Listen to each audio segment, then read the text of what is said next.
Alright, so sound check tayo ng Exos X6. Ayan, install sa Honda Click 125. Ayan, start natin.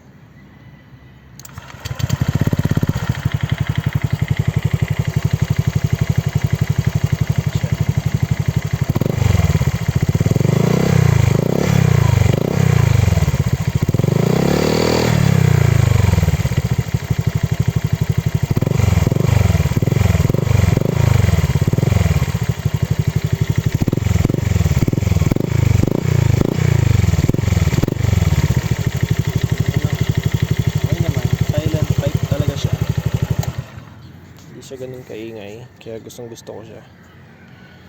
So ayun nga, so yung mga nag-iisip kong bibili, mahina lang talaga siya. Pasok siya sa LTO daw, sabi. Hindi ko pa na-try. So ayun nga, so buy at your own risk talaga. So yun lang, bye bye.